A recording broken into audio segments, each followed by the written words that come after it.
Yun, shoutout. Isa ka rin ba sa mga nangangarap mag-abroad? Katulad mo, ganyan din ako nung umpisa.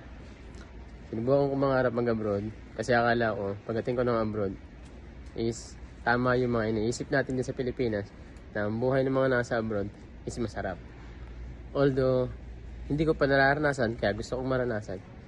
Awa ng Diyos, nakalis ako papuntang Qatar. Sa sumunod ng mga taon, makating ulit ako ng Saudi. So doon ko na nasubukan yung mga struggle ng buhay. Na mahirap pala ang mag-abroad. Yung inaakala natin sa Pilipinas na napakasarap ng buhay nila sa abroad kasi palabas-labas lang sila.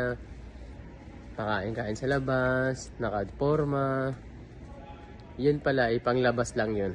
Para lang maibsan yung mga kalungkutan nila sa loob na nakaraang isang buwan o isang linggo. Kahit walang pera, kailangan nilang lumabas para maging masaya sila sa loob na ulit ng panibagong isang buwan. Doon mo maranasan yung hirap na hindi kumain ng maayos, walang maayos na tulog. Nagtatrabaho ka pero wala kang pera. So iisipin mo mas maayos pa nung wala akong trabaho kasi may pera ako. Ngayong may trabaho ako, baon naman ako sa utang.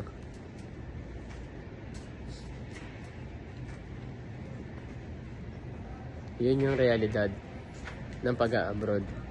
Kaya kung gusto mo mag-abroad, pag-isipan mo muna ng kahit 10 beses. Kung tama ba na kailangan mo mag-abroad o mas okay na mag-stay sa Pilipinas, kung may maayos naman na trabaho sa Pilipinas, bakit hindi? Kaya lang, syempre, kung kami tatanungin, mas gusto namin mag-abroad.